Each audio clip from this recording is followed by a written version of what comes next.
There are also some figures associated with the Impressionist movement who had slightly different beliefs. One of the most famous of these is Edgar Degas.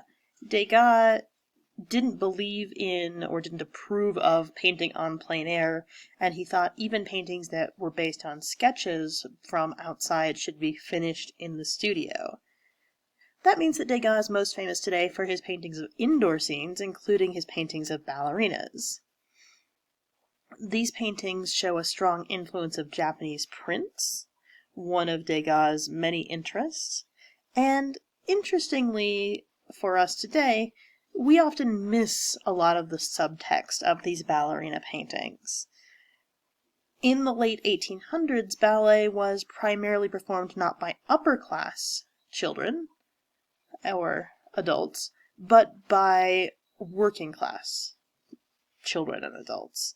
And ballet dancers still had a very physically demanding job, but their job was also monetarily demanding. The wages were quite low for ballet dancers, and they were expected to provide elements of their own costumes, including expensive luxuries like silk stockings. These ballet dancers were also often quite young, and usually fairly attractive.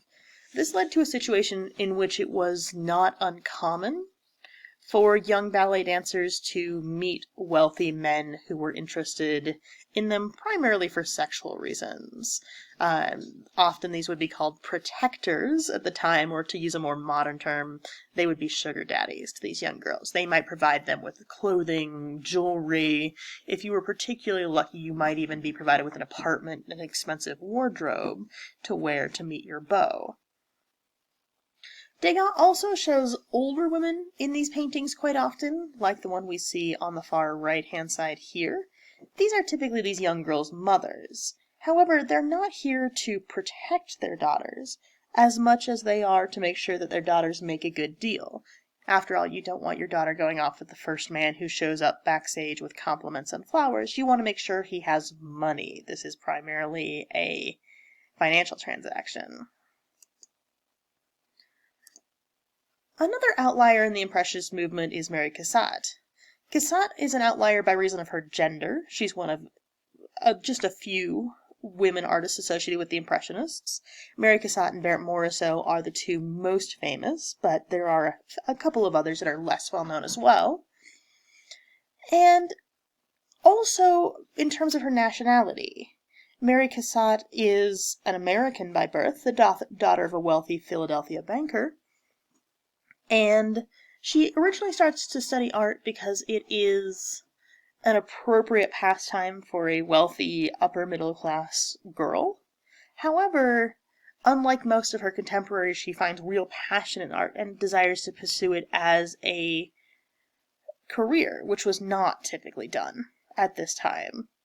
Eventually, she succeeds in moving to Paris to study art, with the intention that she should do this for just a short period of time, maybe 6 months or a year, and then come home and marry and pursue a more traditional lifestyle. However, once she's in Paris, Cassatt just simply remains there, and eventually her mother and her father also move to Paris in order to act as her chaperones and support system.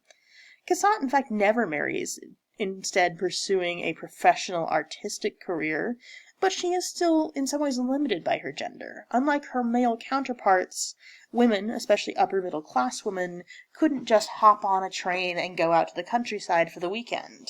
You would be expected to at the very least bring a servant and probably a chaperone as well.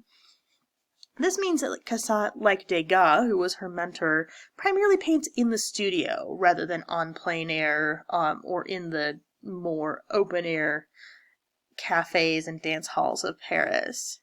She also paints women and children as her primary subject.